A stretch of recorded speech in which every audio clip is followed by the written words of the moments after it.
ஆமா, ஏன்னா அதெல்லாம் யாருடையது? கர்த்தருடையது. ஹல்லேலூயா. எங்க 5:30க்கு ட்ரெயின் கிளம்பணும். ஒரு பெரிய மினிஸ்டர் வராங்க, அவங்க இந்த ட்ரெயினில் தான் ட்ராவல் பண்ணுறாங்க. அவங்களுக்கு வர ஒரு 10 மினிட்ஸ் லேட் ஆச்சு, ட்ரெயின் நிற்குமா கிளம்புமா? நிற்கும். ஏன்னா அவங்க கவர்மெண்டோடது. ஆமென். சார், நம்ம ஆராதிக்கிறது நம்ம என்ன தெரியுமா? நம்ம அவர் அப்பா, என்னெல்லாம் நம்ம டேடி, என் செல்லம் நீங்கள் தான், இப்படியெல்லாம் சொல்லி சொல்லி சொல்லி சொல்லி நம்ம புகழ்கிறோம். தப்பு கிடையாது, ஆண்டவர்கிட்ட அவ்வளோ க்ளோஸாக போகலாம். இதில் நம்ம அவர் யார் என்பதை பல நேரத்தில் மறந்தே விடுகிறோம். ஆமென். பேதுரு, உன் வீட்டில் அவர் சாப்பிட்டதும் அவருக்கு சாப்பாடுக்கு வழியில் நீ நினைச்சிடக்கூடாது. நான் சொல்றது எத்தனை பேருக்கு புரியுது? ஆமென். நீ சமரியாவுக்கு போற வழியில் அவர் சாப்பிட வாங்கிட்டு வாங்கன்னு 4 பேர் அனுப்பி விட்டார். சீஷர்கள் அனுப்பி விட்டார். ஐயோ பாவம், அவருக்கு பசிக்குது, போய் சாப்பிட வாங்கிட்டு வரும்னு சொல்லிட்டு வாங்கிட்டு வந்துடுறாச்சு. இது 4வது அதிகாரம் யோவான். 6வது அதிகாரத்தில் ஆண்டவர் உட்காந்துட்டு, இவங்களுக்கு சாப்பிட்றதுக்கு என்ன பண்ணலாம் ஆண்டவரே? இங்கேருந்து போய் வாங்கிட்டு வர கஷ்டம் ஆண்டவரே. நேற்று ஒன்று சாப்பாடு வாங்கிட்டு வான்னு சொன்னதும் நீ என்ன நினச்சிட்ட? என்னால் உனக்கு சாப்பாடு தர முடியாதுன்னு நினச்சிட்டியா? இன்னைக்கு நம்ம இப்படிதான். ஆண்டவர் பாவம், அவரே ஊழியத்தை கஷ்டப்பட்டு இருக்கிறார். ஆமென். ஆண்டவர் 4வது அதிகாரம் யோவான்ல, பசிக்குதுப்பா நான் அதில் உட்காடுறேன். அவருடைய பிளானே வேற. அங்கே யார் வர போறா அடுத்து? நேற்று பாவி, நாளை சுவிசேஷகமாக போடுக. ஆமென். கிறிஸ்துவுக்கு முன் கிறிஸ்துவுக்கு பின் உண்மையான மாற்றம் உடைய அவன் ஒருத்தி வரப்போறான். ஆமென். அதான் அவருடைய தாகம். அவருடைய தாகமே நானும் நீங்களும் தான். அவர் உட்கார்ந்து இருக்கிறார். இவங்க என்ன நினைச்சிட்டாங்க? அவருக்கு பசி தாங்க முடியாது, பாவம், நம்ம போய் வாங்கிட்டு வருவோம். இது 4வது அதிகாரம். 6வது அதிகாரத்தில் வனாந்திரத்தில் சாப்பாடுக்கு என்ன பண்ணலாம்? ஆண்டவரே கஷ்டம், ஆண்டவரே ஜனங்களை அனுப்பிவிடும், வரும்போது நமக்கும் ஆளுக்கு ஒரு பார்சல் வாங்கிட்டு வர சொல்லும். பல நேரத்தில் நம்முடைய சூழ்நிலையை வைத்து நம்ம நம்முடைய ஜெப ஸ்டைலை வச்சு நம்ம ஆண்டவர்கிட்ட நெருங்கிறத வச்சு அவர் யார் என்பதை பல நேரத்தில் அவர் காலங்களையும் சமயங்களையும். எசேக்கியாவுக்கு மரணம் நிச்சயம் இருக்கும்போது, உன் நாட்களோட உன் விண்ணப்பத்தை கேட்டேன், உன் கண்ணீரை கண்டேன், உன் ஆயுசு நாட்களோட 15 வருடத்தை கூட்டுவேன் அப்படி சொல்லும்போது அதை எப்படி நம்புறதுக்கு? அப்போ அடையாளம் கேட்கிறார். என்ன அடையாளம்? சூரிய பாகை முன்னாடி போகணும். சூரிய பாகைன்னா சூரிய கடிகாரம். அந்த காலத்தில் சூரியன்லேருந்து விழக்கூடிய நிழலை வச்சு டைமிங் பார்க்குற இது உண்டு. அந்த நிழல் வைத்து சூரிய பாகை முன்பாக போவது இயல்பு, அது கூடிட்டே இருக்கும். இவர் சொல்ல 10 பாகை பின்னாடி, நிழல் பின்னாடி விழணும். அதாவது முன்னாடி போய் ஒவ்வொரு அவருக்கும் அது கூடிட்டே, இப்படிதான் அந்த கிளாக் வைஸாக போகிறது மாதிரி அந்த சூரிய பாகை ஃப்ரண்டில் போயிட்டே இருக்கும். இவர் சொல்ல பின்னாடி. கிளாக்கில் மாற்ற முடியும், சூரியனில் மாற்ற முடியுமா? முடியாது. அவர் ஓகே பின்னாடி தானே, பின்னாடி வச்சுட்டாரு. என்ன மாறி போச்சு? ஏன்னா எல்லாமே அவருடையது. காலத்தையும் சமயத்தையும் தம்முடைய பிள்ளைகளுக்காக மாற்றுகிறவர். ஆதியாகமம் 26வது அதிகாரத்தில் ஆரம்பித்ததே பஞ்சம் என்று ஆரம்பிக்கிறது. ஆனா பஞ்ச காலத்துல கூட அவருடையவன் ஈசாக்கு விதை விதைத்த போது 100 மடங்கு. சத்தமோ ஆமென் சொல்லுங்க பார்க்கலாம். ஆமே. என்ன பிரதர் பிசினஸ் எப்படி போகுது? சீசன் இல்ல பிரதர், இது மற்றவங்க சொல்லட்டும். ஆமே, நம்மளே சொல்லக்கூடாது. இது ஒரு 2 மாசத்துக்கு டல்லா தான் இருக்கும். சொல்லிட்டு ஆண்டவரனை ஆசீர்வதியும், நல்ல ஆசீர்வதிப்பார். ஆமே, நம்மளே வாயை திறந்து 2 மாசத்துக்கு இப்படிதான் இருக்கும். எப்படி இருக்கும்? டல்லா தான் இருக்கும், டல்லா தான் இருக்கும். சொல்லி நம்ம அஸ்திபாரம் போட்டாச்சு. என்ன அஸ்திபாரம்? டல்லு. ஆமா, நானா ஜெபம் மட்டும் ஃபுல்லு. ஆண்டவரே நிறைவைத்தார், நிறைவைத்தார், நிறைவே. அஸ்திபாரம் ஆமே. ஆண்டவர் கொஞ்சம் நில்லு. ஆமே, கொஞ்சம் சீசன் முடியட்டும், வெயிட் பண்ணு. நீ தான் சொன்ன மரணமும் ஜீவனும். 2 மாசத்துக்கு இனி கஷ்டம்தான். ஆமா கஷ்டம்தான். நான் சாத்தம் வந்து நீ ஆண்டவர் உங்கள் பிள்ளை என்ன சொன்னாலும் செய்வீங்களா ஆண்டவர்? அவன் தானே வாய் திறந்து சொன்னான் 2 மாசத்துக்கு கஷ்டம், பார்த்து எடுத்து கொடுங்கப்பா. ஆமென். ஹல்லேலூயா. கேளுங்கள் தரப்படும். ஆமென். ஹல்லேலூயா. நிறைய கேட்டு வாங்கி வச்சுட்டு ஆண்டவர் உமக்கு கண்ணு இல்லையான்னு, அவர் காலத்தையும் சமயத்தையும் மாட்டுகிறவர். அவர் நினைத்தார் அவ்வளவுதான். ஒரே இரவுல ஆரோனின் கோலை துளிர்விட வைத்தவர், ஒரே இரவுல அத்தி மரத்தை பட்டு போக பண்ணினவர். அதனாலதான் சகரியா 14:7 ஒரு நாள் உண்டு, அது கர்த்தருக்கே தெரிந்தது, அது பகலும் அல்ல, அது இரவும் அல்ல, ஆனாலும் சாயங்காலத்திலே, சகரியா 14:7 ஆனாலும் சாயங்காலத்திலே, சாயங்காலம் ஆச்சு. சாயங்காலம்னாலே நமக்கு என்ன ஞாபகம்? சாயங்காலத்தில் என்ன தங்கும்? அழுகை தங்கும். சாயங்காலம் வெளிச்சம் போகும். எல்லாம் போச்சின்னு இருக்கும்போது ஒரு சாயங்காலத்தில் தானே ஒரு புறா, ஆமென், ஒரு வெளிச்சமாக ஒரு ஒலிவ இலை அப்படி தூக்கிட்டு வருது. ஹல்லேலூயா. எல்லாம் போச்சின்னு சொல்லி மந்தையெல்லாம் அடைச்சிட்டு இருள் அப்படி இருக்கும்போது தானே மேய்ப்பர்களை சுற்றி ஒரு வெளிச்சம் பிரகாசித்தது. ஆமென். அவருக்கு இருளும் சரி வெளிச்சமும் சரி, கர்த்தருக்கு கிரியை செய்ய ஒன்றும் தடை இல்லை. ஆமென் சொல்லுங்க. இது யாருக்கு மட்டும்தான் முடியும் தெரியுமா? தேவனுக்கு மட்டும்தான் முடியும். அதனாலதான் எல்லாம் போச்சு ஆண்டவரே, காலம் போச்சு ஆண்டவரே, இனி அவ்வளவுதான் ஆண்டவரே என்று சொல்லி ஆமென் நீங்கள் புலம்பாதீங்க. கர்த்தரை சார்ந்திருங்க. அதை பார்க்கிலும் அதிகம் கொடுக்க தேவனாலே கூடும். சத்தம் ஆமென் சொல்லுங்க.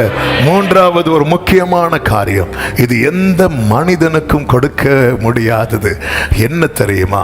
பாவ மன்னிப்பும் ரட்சிப்பும். சத்தமோ ஆமென் சொல்லுங்க. மார்க் 2வது அதிகாரம், அதிலே ஒரு வீட்டில் இயேசு கப்பர்நகூமில் ஒரு வீட்டில் இருக்கும்போது ஒரு திமிர்வாதக்காரனை தூக்கிட்டு வராங்க. அப்படி தூக்கிட்டு வரும்போது அவருக்கு முன்பாக அவனை அந்த கட்டில இறக்கி வைக்கிறாங்க. உடனே இயேசு சொன்ன வார்த்தை 5வது வசனம், மகனே உன் பாவங்கள் உனக்கு மன்னிக்கப்பட்டது என்று சொல்லுகிறார். உடனே அங்கே இருந்தவங்களுக்கு என்ன வந்துச்சு தெரியுமா? கோபம் வந்துச்சு. பாவங்களை மன்னிக்கிறதற்கு இவன் யார்? தேவன் அல்லவா பாவத்தை மன்னிக்க தக்கவர். ஆமா, இவர் யாரு தான்? தேவன் தான். ஆமென். இவர் யாரு தான்? தேவன் தான். பாவங்களை அப்போ யாருக்கு மட்டும்தான் பாவத்தை மன்னிக்க முடியும்? சத்தமா சொல்லுங்க. தேவனுக்கு மட்டுமே. பாவம் இல்லாதவருக்கு மட்டுமே பாவத்தை மன்னிக்க முடியும். பாவத்துக்கு பரிகாரியானவருக்கு மட்டுமே பாவத்தை மன்னிக்க முடியும். உன் பாவங்கள் உனக்கு மன்னிக்கப்பட்டது. இயேசு பாருங்க, இந்த பூமியிலே அவர் நன்மை செய்கிறவராய் சுற்றி திரிந்தார். அவர் செய்த நன்மைகளில் பிரதானமான நன்மைகளில் ஒன்று பாவ மன்னிப்பு. பாவியாகிய ஸ்திரீ இயேசுவின் பாதத்தில் அமர்ந்து அழுது கண்ணீரால பாதத்தை நினைத்து தலைமுடியால் பாதத்தை துடைக்கும் போது, எல்லாரும் சுத்தி இருக்கிறவங்க ஒவ்வொன்றாய் நினைக்கும் போது இயேசு அவளை பார்த்து சொல்லுகிறார், ஸ்திரீயே, உன் பாவங்கள் உனக்கு மன்னிக்கப்பட்டது. பாவத்திலே பிடிக்கப்பட்டு பிரமாணத்தின்படி கல்லறியப்பட வேண்டியவள் இயேசுவுக்கு முன்பாக கொண்டு வந்து நிறுத்தப்பட்ட போது இயேசு சொன்னார், நானும் உன்னை குற்றவாளியாக தீர்க்கிறதில்லை. சிலுவையிலே அறையப்பட்ட இயேசு தமக்கு முன்பாக சூழ்ந்திருக்கிறவர்கள் பரியாசம் நிந்தை சொல்லிக் கொண்டிருக்கும் போது இயேசு பிதாவினிடத்தில் வேண்டின ஜெபத்தில் ஒன்று என்ன தெரியுமா? பிதாவே, இவர்களுக்கு, சிலுவையில் இயேசு சொன்ன முதல் வார்த்தையும் அதுதான், இவர்களுக்கு மன்னியும். இன்றும் அவர் பிதாவின் வலது பாரிசத்திலிருந்து பரிந்து பேசுகிறதுனால மட்டுமே எனக்கும் உங்களுக்கும் இந்த மன்னிப்பு கிடைக்கப்படுகிறது. ஆமென். அவர் மன்னிக்கிறார், அவர் மன்னிப்பார் என்று சொல்லி பாவம் செய்யாதே, அவர் மன்னித்தார் என்று நினைத்து, ஆமென், என்று எண்ணி, ஆமென், அதை கனப்படுத்தி பரிசுத்தமாய் வாழப்பார். அதனால தான் என் பிள்ளைகளை நீங்கள் பாவம் செய்யாதபடிக்கு இவைகளை உங்களுக்கு சொல்லுகிறேன். அதாவது எனக்கு மன்னிப்பு இருக்கிறது, எனக்கு ஒரு நிச்சயம் இருக்கிறது. அதாவது ஒரு சின்ன எக்ஸாம்பிள் சொல்லணும்னா, இங்கே நீ என்ன எழுதினாலும், நீ ஒரு ஒரு கிளாஸில் ஒரு ஸ்டூடெண்ட்டை பார்த்து ஒரு ஸ்டாஃப் சொல்கிறாங்கன்னு வைங்களேன், நீ என்னதான் எழுதினாலும் நான் உன்னை என்னதான் ஆக்குவேன், ஃபெயில் ஆக்குவேன் அப்படின்னு சொல்லிட்டாங்கன்னா அது நிச்சயம் பண்ணிட்டாங்க. நீ என்ன எழுதினாலும் நான் உன்னை என்னதான் ஆக்க போகிறேன், ஃபெயில் தான் ஆக்க போகிறேன். அப்போ இவனுக்கு மனசில் என்ன செட் ஆயிரும், நம்ம என்ன படித்து எழுதினாலும் எப்படியும் ஃபெயில் தான். அதுக்கு நம்ம என்ன பண்ணலாம், என்ன கோரஸ். இதுதான் தாவீது சொல்லுவார்ல சங்கீதம் 130, அவன் உமக்கு பயப்படும்படிக்கு 4 உம்மிடத்தில் என்ன உண்டு தெரியுமா, மன்னிப்பு உண்டு. உமக்கு பயப்படும்படிக்கு மன்னிப்பு உண்டு. இப்போ அதே ஸ்டாஃப் சொல்றாங்க, இங்க பாரு ஃபெயில் ஆக்குவேன்னு சொல்லிட்டு இருந்தேன்ல, ஓகே நான் 1 மந்த் இருக்கு, நீ ஒழுங்கா படிச்சு எழுதிட்டேன்னா நான் அவன் என்ன பண்ணலாம், பாஸ் ஆக்கலாம். அப்போ இவங்க இப்போ என்ன பண்றதுக்கு ரெடி ஆயிட்டாங்க, என்னை பாஸ் ஆக்க ரெடி ஆயிட்டாங்க அப்படின்னு தெரிஞ்சதுக்கு அப்புறம் நம்ம என்ன பண்ணுவோம், வாட்டலாம் ஒரே சுற்றி இருக்கோம் சொல்ல, என்ன திடீர்னு படிப்பாளி ஆயிட்டான், கண்டுக்கவே மாட்டேங்கிறான், புக்கு பேஜெல்லாம் ஒட்டி இருக்கும் ஒவ்வொன்றா. ஏன்னா நேற்று வர என்ன நினச்சிட்டு இருந்தான், ஃபெயில் தான். அதனால புக்கை திறக்கவே இல்லை, எப்பொழுதும் புதிது. மேக்சிமம் என் புக்கெல்லாம் அப்படி தான் இருக்கும். இப்போ நானும் படித்து அடுத்து தம்பி தங்கச்சி எல்லாம் அடுத்தடுத்த 1 இயர் ஜூனியர் அவங்க. அப்போது நம்ம சர்ச்சில் உள்ள என் ஃப்ரெண்டு ஒருத்தன், அவன் என்னோட சீனியர், வாரான் வந்து, எனக்கு இந்த காலேஜில் வேலை கிடச்சிருக்கு, ஓகே ரைட், எனக்கு உன்னுடைய புக்கு தான் தேவை. இல்லை என் தம்பி புக்கு நல்ல நான் மார்க் பண்ணியிருப்பான், உன் புக்கு தான் தேவை. ஏன் நான் காலேஜுக்கு போகும்போது புது புக் எடுத்துகிட்டு போகிறத எல்லாரும் பார்க்கணும், இதை மெனக்கெட்டு வந்து சொல்லிட்டு போகிறான். ஆமாம், ஏன்னா நமக்கு இது செட் ஆகாது, நம்ம தொடவே மாட்டோம். ஆனால் இல்லைப்பா உனக்கு நான் இன்டர்னல் இவ்வளோ மார்க் போடுறேன், நீ இந்த கொஸ்டின் எழுதிட்டா நீ பாஸ் ஆயிடுவேன், அப்படி மட்டும் தெரிஞ்சுட்டுன்னு வைங்களேன், நம்ம அதில் கவனம் செலுத்த ஆரம்பிப்போம். ஆமாம், அவர்கிட்ட மன்னிப்பு இருக்கு, அதனால நான் எப்படி வாழணும், உமக்கு பயந்து. அவர்கிட்ட மன்னிப்பு இருக்குன்னு சொல்லிட்டு நம்ம மனம் போல வாழக்கூடாது. வேதம் எச்சரிக்கிறது. 2 ராஜாக்கள் 24:4, 2 ராஜாக்கள் 24:4, அவன் சிந்தின குற்றமற்ற அந்த அவன் யாருன்னா மனாசே, சிந்தின குற்றமற்ற இரத்தத்திற்காகவும் எருசலேமை இரத்தத்தால் நிரப்பினதற்காகவும். அடுத்த வார்த்தையை கவனியுங்கள், கர்த்தர் மன்னிக்க சித்தமில்லாதிருந்தார். அப்போ மன்னிப்பு அவர்கிட்ட இஷ்டத்துக்கு இருக்கு, ஆனா அவருக்கு சித்தம் வைக்கணும். இப்ப பாருங்க, ஒரு அத்தி மரத்துல கனி இல்லை, ஆண்டவர் நினைச்சா அந்த அத்தி மரத்தை எதுவா மாத்தி இருக்கலாம், ஆனா அவருக்கு மனம் இல்லை, அவருக்கு மனம் இல்லை, அதனால அவர் பட்டுப்போ அப்படின்ட்டார். நம்ம ரட்சிக்கப்பட்டது விசுவாசத்தினால மட்டும் இல்ல, கிருபையினால, விசுவாசத்தை கொண்டு. இது புரியும்படி ஒரு எக்ஸாம்பிள் சொல்லுவேன் பாருங்க. கிருபைன்னா என்ன தெரியுமா, மேல இருந்து கையை நீட்டுறது, மேல இருந்து கையை நீட்டுறது. விசுவாசம்னா என்ன தெரியுமா, கீழே இருந்து கையை கொடுக்கிறது. இப்ப கீழே இருந்து என்ன காப்பாத்து, நீங்க என்ன காப்பாத்துவீங்க நான் நம்புறேன். வாங்க வாங்க, நீங்க எலும்பைக்குள்ள சாயங்காலம் விடியற்காலம் ஆகி முதல் நாள் ஆகிட்டு வாங்க. இப்போ இவர் கீழே நிற்கிறார் எக்ஸாம்பிளுக்கு, நான் இன்னும் துள்ளியாக வரணும், இல்லை இல்லை ரைட், கர்த்தர்களை ஆசீர்வதிப்பார். இவர் இப்போ கீழே இருக்கிறார். இப்போ இவருக்கு வந்து நான் இவரை தூக்கி எடுப்பேன் அப்படின்னு நம்புறார். நம்பி என்ன பண்ணுறாருன்னா கையை தாராரு. இது விசுவாசம். இப்போ நான் கை கொடுக்கணும். இப்போ நான் உங்கள் விசுவாசம் பார்ப்போம் எவ்வளோ பெருசாக இருக்கு. இப்படி வச்சேன்னா இந்த விசுவாசத்தை வச்சுட்டு ஒன்றுமே பண்ண முடியாது. அதனால தான் இது உங்களால் உண்டானது. இப்போ நான் தூக்க போறது இல்லை, நானும் கை கொடுத்து, இது கிருபை. ஆமே, இப்போ நான் அவரை கை பிடிச்சு தூக்கலாமே. இப்போ நான் விசுவாசிக்கிறேன். நான் 1000 ஸ்தோத்திர புக் இந்த பாக்கெட்டில் வச்சிருக்கிறேன், நான் அப்படி வச்சிருக்கேன். நீ வச்சுக்கோ, நான் எதுக்கு நான் கை தரலன்னா மொத்தத்துல எல்லாமே அவுட்டு. நம்ம நீதி எல்லாம் ஒண்ணுமே கிடையாது. ஆமென். அதே நேரத்தில் அவருடைய கிருபை, அவர் கை நீட்டிட்டார். இப்ப இவர் கை கொடுக்கல, ஆனா கீழே இருந்து என்னை காப்பாத்தும், என்னை காப்பாத்தும், என்னை காப்பாத்தும். என்ன நான் இப்படி கை நீட்டிட்டே இருக்கிறேன். கொஞ்ச நேரம் பார்ப்பேன், இவர் கை தரல, தள்ள வேணாம், 2 கொட்டு கொடுத்து அப்ப என் விசுவாசம் வேலை செய்யணும். ஆமா, இது 2ஐயும் பிரிக்க கூடாது. இன்னைக்கு உள்ள உபதேசம் 2ஐயும் பிரிச்சுட்டாங்க. ஒரு ஆள் இந்த அர்த்தம், இன்னொரு ஆளு அந்த. ஒரு ஆள் கிருபை கிருபை கிருபை கிருபை கிருபைன்னு சொல்லிட்டு ஓடியாச்சு, குழியில் தான்.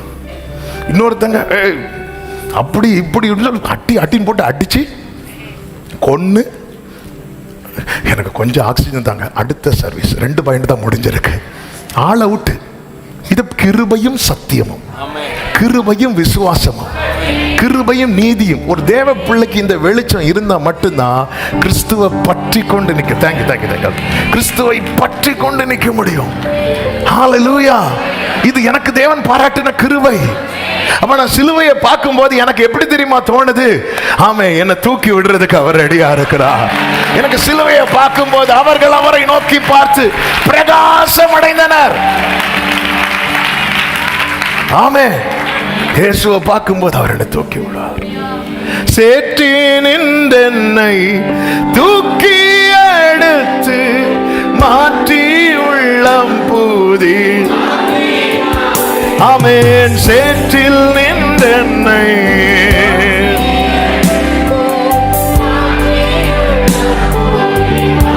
கைகளை உயர்த்தி கல்லானைய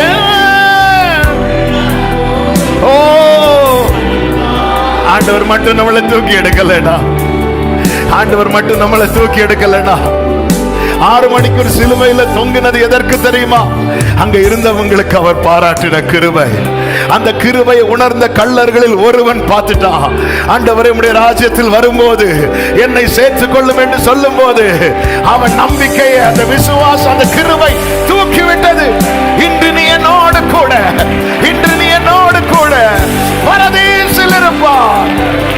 ஆமென் ஆமென். அவருடைய கிருபை. உம் கிருபை இல்லை என்றால் நான் இல்லை, அதை நீ நன்றாய் நன்றியோடு இருதயத்திலிருந்து உம் கிருபை இல்லை என்றால் அதை நீ தடுமாற்றம் இல்லாமல் நான் வாழ்ந்திடவும் கிருபை. அதனாலதான் உமக்கு பயப்படும்படி மன்னிப்பு. அதனால நம்ம என்ன நினைக்கிறோம்? நாளைக்கு ஆண்டவர்கிட்ட போய் மன்னிப்பு கேட்கலாம். நாளைக்கு அவர் சித்தம் வைக்கலன்னா தன் பாவங்களை மறைக்கிறவன் வாழ்வடைய மாட்டான், அவற்றை அறிக்கை செய்து. அப்ப நம்ம மனசுல நாளைக்கு போய் எல்லாத்தையும் அறிக்கை பண்ணிட்டு ஆண்டவரே என்ன காப்பாத்து. அவர் சித்த கிருபை பாராட்டலன்னா நான் எவன் மேல் இரக்கம் வைக்க சித்தமாயிருப்பேன். அந்த வேர்டெல்லாம் சாதாரண வார்த்தை கிடையாது. இது ஆண்டவரே தேவனிடத்தில் பட்சபாதம் உண்டா? ரோமர்ல அதான் எடுத்து எழுதுறாரு. ஏசாவை வெறுத்தேன்னு சொல்றாரு. அப்ப நம்ம சொல்லலாமா தேவனிடத்தில் பட்சபாதம் இல்ல? நான் எனக்கு யாரை தோணுதோ அவங்க தான். அப்ப நீ அதை கொஸ்டின் பண்ணவே முடியாது. அதனாலதான் தானியேல் சொல்றாரு, ஆண்டவரே எங்க நீதியை நம்பி நாங்க வரல, உங்க இரக்கத்தை நம்பி. உம்மிடத்தில் அநேக மன்னிப்பு உண்டு, நான் என் நீதியை நம்பி வரலப்பா, உங்க இரக்கத்தை நம்பி. அவரால் மட்டும்தான். எனவேதான் உமக்கு பயப்படும்படிக்கு. இந்த வேர்ட் ரொம்ப முக்கியம். அவர் தான் மன்னிப்பார்ல. நீ பண்ண பாவம், பண்ண போற பாவம், இது பிரிக்க கூடாது. இது பிரிச்சதுனாலதான் ஒரு கூட்டத்தார் அடின்னு போட்டு ஜனங்களை அடிக்கிறாங்க. நீ அப்படி இருந்தா செத்துருவ, இப்படி இருந்தா அவுட் ஆயிருவ, இது முடிஞ்சு அது முடிஞ்சு. ஆண்டவர் கோபத்தில் சொல்ற, நீங்க பரலோக ராஜ்யத்தை என்ன பண்றீங்க? போட்டி போடுற. இன்னொரு கூட்டத்தார் பாருங்க, நீ எப்படி வேணாலும் வாழ்ந்துக்கோப்பா, அவர் தூக்கிடுவார். கிருபையினாலே விசுவாசத்தை கொண்டு ரட்சிக்கப்பட்டீர்கள். இது உங்களால் உண்டானது அல்ல, இது தேவனாலே. ஆமென். அவரால் மட்டும்தான், அவரால் மட்டும்தான். இன்னைக்கு நானும் நீங்களும் கழுவப்பட்டு மீட்கப்பட்டிருக்க காரணம் என்ன? பயங்கரமான குழியிலும் உளையான சேற்றிலும் இருந்த நம்மை கர்த்தர் தூக்கி எடுத்து, தேவனால தூக்கி எடுக்கப்பட்டவங்க கரங்களை தட்டி சத்தமா ஆமென் சொல்லுங்க. ஹல்லேலூயா. நான்காவதாக உயிர்ப்பித்தல்.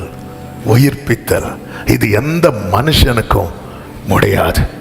யோவான் 11:25 இயேசு சொல்லுகிறார், நானே உயிர்த்தெழுதலும் ஜீவனுமா இருக்கிறேன். ஐ ஆம், நானே. அப்ப அந்த இடத்துல வேற யாருமே இல்லை. யோவான் 10:17 நான் என் ஜீவனை மறுபடியும் அடைந்து கொள்ளும்படிக்கு அதை கொடுக்கிறபடியினால் பிதா என்னில் அன்பாயிருப்பார் சொல்லிட்டு அடுத்த வார்த்தை சொல்லுவார், ஒருவனும் அதைனா எதை? ஜீவனை. சூப்பர். ஒருவனும் ஜீவனை என்னிடத்திலிருந்து எடுத்துக்கொள்ள மாட்டான். இனி அடுத்த வார்த்தை பாருங்கள், நானே அதை. அப்ப நமக்கு ஜீவன் தந்தது யாரு?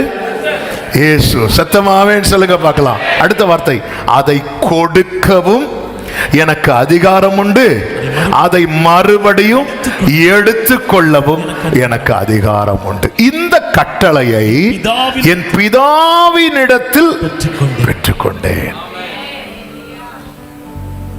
ஆமென். அப்ப அவரால மட்டும்தான். அதன் அடையாளமாய் தேவன் இந்த பூமியில எல்லாமே அடையாளமாய் செய்வார். அவர் தண்ணீரை ரசமா மாத்தினது தம்முடைய ரத்தத்தை நமக்கு ரசமாய் தரப்போகிறதின் அடையாளம். குருடருக்கு பார்வை கொடுத்தது நான் உலகத்துக்கு ஒளியா இருக்கிறேன் என்பதின் அடையாளம். அப்பங்களை பெருக பண்ணி கொடுத்தது ஜீவ அப்பம் நானே என்பதின் அடையாளம். ஹல்லேலூயா, ஹல்லேலூயா.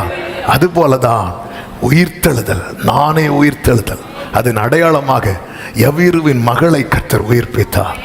நாயினூர் விதவையின் மகனை கர்த்தர் உயிர்ப்பித்தார். இன்னொருவனை கூட கர்த்தர் உயிர்ப்பித்தார். யார தெரியுமா? லாசருவை. அவர் உயிர்ப்பித்தது மட்டுமல்ல, அவரும் மரணத்தை ஜெயமாய் விழுங்கி உயிரோடு எழுந்தார். கைகளை உயர்த்தி ஹல்லேலூயா சொல்லுங்க பார்க்கலாம். ஆமென்.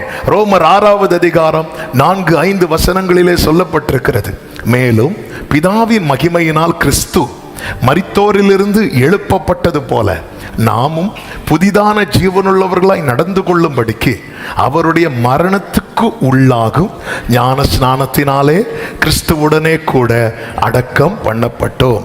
ஆதலால் அவருடைய மரணத்தின் சாயல்ல நாம் என்ன செய்யப்பட்டிருக்கிறோம்? இணைக்கப்பட்டிருக்கிறோம். அப்படி இணைக்கப்பட்டவர்களானால் நாம் எதிலும் இணைக்கப்பட்டிருப்போம்? அவர் உயிர்த்தெழுதலின் சாயலிலும். அதனாலதான் ஒரு தேவ பிள்ளைக்கு நல்ல கவனமா கேளுங்க, இயேசுவை ஏற்றுக்கொண்டு அவரோடு கூட இந்த உடன்படிக்கையை செய்கிற ஒவ்வொருவருக்கும் அந்த நித்தியத்தை குறித்த நிச்சயம் உண்டு. காரணம், நம்ம எதுல இணைக்கப்பட்டிருக்கிறோம்? கிறிஸ்துவின் சாயல்ல. அதுல மரண சாயல் இருக்கிறது, உயிர்த்தெழுதல். மரண சாயல் என்பது என்ன? எல்லாம் பழையன ஒளிந்தன. உயிர்த்தெழுதலின் சாயல் என்ன? எல்லாம் புதிதாயின. அதனாலதான் கர்த்தருக்குள் மரிக்கிறவர்கள் பாக்கியவான்கள் என்று எழுது. என கேட்கிற அன்பு சகோதரா சகோதரி, ஆண்டவராக இயேசு கிறிஸ்துவை அறிந்த பிறகும் இன்னும் இந்த ஞானஸ்நான உடன்படிக்கைக்கு உட்படாமல் காலத்தை தள்ளி கொண்டு இருப்பீர்களே, ஆனால் நீங்கள் இன்னும் கிறிஸ்துவுடனே கூட இணைக்கப்படவில்லை என்கிற உண்மையை அறிந்து கொள்ளுங்கள். நாட்கள் பொல்லாதது, காலத்தை பிரயோஜனப்படுத்தி கொள்ளுங்கள். கிறிஸ்து எழுந்து மரித்தோரில் முதற் பலனானார். அதே போலதான் ஒரு நாள் வரும், அன்று எக்காலம் துணிக்கும், அன்று அவன் தன் வரிசையிலே உயிர்ப்பிக்கப்படுவான். கைகளை உயர்த்தி ஆமென் சொல்லுங்க. ஐந்தாவதாக, ஆமென், ஐந்தாவதாக தேவனால் மட்டுமே சாத்தியமானது என்ன தெரியுமா? யோவான் 14வது அதிகாரம் 2, 3, 6 வாசிக்கலாம். என் பிதாவின் வீட்டில் அநேக வாசஸ்தலங்கள் உண்டு, நான் உங்களுக்கு சொல்லி இருப்பேன், ஒரு ஸ்தலத்தை உங்களுக்காக ஆயத்தம் பண்ண போகிறேன் அப்படிங்கிறார். போகிறேன். அவருடைய மரணத்தை குறித்து பேசும்போது அவர் என்ன சொல்றார் தெரியுமா? சாகிறேன் என்றல்ல, போகிறேன். ஆமென். என் பிதாவின் வீட்டில், அடுத்த வசனம் 3, நான் போய் உங்களுக்காக ஆயத்தம் பண்ணின பின்பு நான் இருக்கிற இடத்துல நீங்களும் இருக்கும்படி. அப்ப ஒரு தேவ பிள்ளை மரணத்தை எப்படி தெரியுமா பார்ப்பாங்க? நான் எங்க போய் இருக்க போறேன்? மகிமையில் இயேசுவை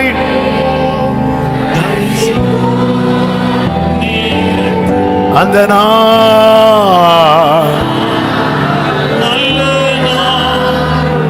போய் உட்கார போறேன். நான் இருக்கும் இடத்தில் நீங்களும் இருக்கும்படி நான் மறுபடியும் வந்து உங்களை என்னிடத்திற்கு சேர்த்து கொள்வேன். இது எப்படி ஆண்டவரே சாத்தியம் என்று சொல்லும் போதுதான் 6வது வசனத்துல நானே வழியும் நானே வழியும் சத்தியமும் ஜீவனமாயிருக்கிறேன், என்னை அல்லாமல் ஒருவனும் பிதாவினிடத்தில் வரான். மனு குலத்துக்கு ஆமை ராக்கெட்ல எங்கெல்லாமோ போறாங்க, ராக்கெட்ல பரலோகத்துக்கு போக முடியாது. ஆமே, யாரா இருக்கலாம். ஆமே, நம்ம ராக்கெட்ல போறத அப்படி பார்க்கிறோம், ராக்கெட்டு போறதையும் பார்க்கிறோம், பொத்து விழுறதையும் பார்க்கிறோம். ராக்கெட்ல எல்லாம் இப்படி விண்வெளியில எல்லாம் எங்க போக முடியாது தெரியுமா? பரலோகத்துக்கு போக முடியாது. I am the way. நானே. அப்போ மனுக்குலத்துக்கு சாத்தியம். ஆதி மனிதன் பாவம் செய்து தேவ மகிமை அற்றவனாகி தேவனுக்கும் அவனுக்கு நடுவே ஒரு பெரிய பிளவு இந்த பாவம் உண்டாக்கிட்டு, அதுக்கப்புறம் மனுஷனால சாத்தியமே இல்லை உள்ள என்றாகிறது. அவங்கவுங்க நீதினால அவங்கவுங்க காப்பாற்றப்பட்டார்களே தவிர அவங்கவுங்க நீதியை வச்சுட்டு எங்க போக முடியல தெரியுமா? பரலோகத்துக்கு போக முடியல, ஆபிரகாம் உட்பட. அதனாலதான் ஆபிரகாம் என்னுடைய நாளை காண அவர்தான் வழி, எனக்கும் அவர்தான் வழி, ஆபிரகாமுக்கும். ஆனால் ஆபிரகாம் எல்லாம் விசுவாசித்தான் பைபிள் இருக்கு. தூரத்திலே அவைகளை அடையாமல் தூரத்திலே அவைகளை கண்டு நம்பி அணைத்து கொண்டு அவர் வருவார். இதுதான் ஃபெய்த். அது காணப்படாதவர்கள் நிச்சயம், காணப்படாதவர்கள் நிச்சயம். அப்படி விசுவாசத்தில் அவங்க மறிச்சாங்க, அந்நியரும் பரது. ஏன்னா இவர் வரும்போது இது சாத்தியமாகும். சாத்தியமே இல்லாத பரலோகம் மனுக்குலத்துக்கு சாத்தியமானது இயேசுவால மட்டும். இயேசு இல்லாம பரலோகத்துக்கு போக முடியாது. எத்தனை பாஸ்டர்ஸ் உங்களுக்காக ஜெபம் பண்ணாலும் சரி, எத்தனை சர்ச்சில் போய் நீங்க அட்டெண்ட் பண்ணாலும் சரி, சர்ச்சுக்கு எத்தனை காணிக்க கொடுத்தாலும் சரி, எத்தனை சர்ச்சு கட்டி கொடுத்தாலும் சரி, இயேசு இல்லாம பரலோகம் கிடையாது, சத்தியமே கிடையாது. நான் இப்படி இப்படி பண்ணி இருக்கிறேன், அப்படி இப்படி பண்ணி இருக்கிறேன்னு சொல்லி ஒருத்தன் பரலோகத்துக்கு போக முடியாது. ஆமா, இயேசு பைபிள் சொல்லுகிறது, உறுதியாய் உம்மை பற்றி கொண்ட மனதை உடையவன் உண்மையே நம்பி இருக்கிறபடியா. அந்த உண்மையே நம்பி இருக்கிறதுனா என்ன தெரியுமா? இறுக பிடித்துக் கொள்ளுதல், இறுக பிடித்துக் கொள்ளுதல். ஹல்லேலூயா. இந்த ஸ்கூல் ஓப்பனிங் எல்லாம் ஃபர்ஸ்ட் பிள்ளைகளை ஸ்கூல்ல கொண்டு சேர்ப்பாங்க பாருங்க. அப்படி டிப்டாப்பா ட்ரெஸ்ஸை பண்ணிட்டு அப்படியே போவாங்க, ஏதோ இவங்க தான் ஸ்கூல் பிரின்சிபல் மாதிரி. அந்த என்ட்ரன்ஸ் கிட்ட வரும்போது சைரன் சவுண்ட் ஸ்டார்ட் ஆகும். அப்படியே அழுகையை ஆரம்பிப்பாங்க பாருங்க, ஓடு. ஏன்னா அது வரைக்கும் யார் கூட இருந்தா தெரியுமா? அப்பா கூட இருந்தாங்க, அம்மா கூட இருந்தாங்க. அதுக்கப்புறம் விட மாட்டாங்க, பிடிச்சி பிடிச்சி பிடிச்சி கடைசியில் கிளாஸ் ரூமில் கொண்டு உட்கார வச்சு, இங்கே தான் நிற்கிறேன்னா எனக்கு மறக்கவே முடியாது. சின்ன வயசில் ஃபஸ்ட்டு நான் ஸ்கூல் போகும்போது நானும் தம்பியும் நான் தான் தொடங்குவேன் அழுக. நான் அழுறதை பார்த்து பால்சாயம் ஆடுவான். எங்கள் அம்மா இந்த சைடில் தான் நிற்கிறேன்னு சொல்லிட்டு இப்படி ஒதுங்குவாங்க. நாங்கள் நினைப்போம் இங்கே தான் நிற்கிறாங்க, நீ எங்கே? அவங்க பின்னாடி டோரோட போய் வீட்டுக்கு போயிடுவாங்க. அப்புறம் ஈவினிங் தான் வருவாங்க. ஆமை, அதாவது அங்கே நிற்கிறாங்க, அவங்க இருக்கிறாங்க அப்படிங்கிற நம்பிக்கை தான் நம்மளை இருக்க வைக்கும். ஆண்டவரே, சத்தியத்தை கை கொண்டு வருகிற நீதியுள்ள ஜாதி உட்பிரவேசிப்பதற்காக வாசலை திறவுங்கள். ஆண்டவரே, நான் தோத்துருவேன் ஆண்டவரே. அப்போ நீ எப்படி ஜெயிக்க போற? நான் உங்களை பிடிச்சிக்கிறேன்ப்பா, நான் உங்களை பிடிச்சிக்கிறேன் ஆண்டவரே, நான் உங்களை பிடிச்சிக்கிறேன். நீங்க தான், அவரால் மட்டுமே சாத்தியம். அப்போ ஒரு காரியம் தேவ பிள்ளை இருதயத்தில் ஆழமா எழுதி கொள்ளுங்கள், இயேசு இல்லைன்னா எல்லாமே பூஜ்யம், இயேசு இருந்தால் எல்லாமே சாத்தியம். கைகளை தட்டி அப்பாவுக்கு மகிமை. ஹல்லேலூயா. அப்படியே கண்களை மூடி ஹல்லேலூயா டி மேஜர். உங்க வலது கரத்தை உயர்த்தி இடது கரத்தை இருதயத்தில் வைத்து, உயிரின் ஊற்றே நீர்தானே, உண்மையின் வழியே நீர்தானே, உயிரின் ஊற்றே நீர்தானே. அப்படியே கைகளை உயர்த்தி அப்பாவை பார்த்து உறவே, ஓ என் உள்ளத்தின் மகிழ்வே, உறவின் பிறப்பே,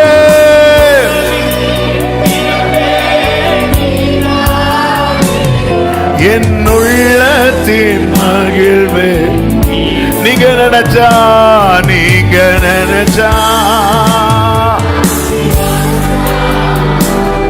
என்ன மறந்தா,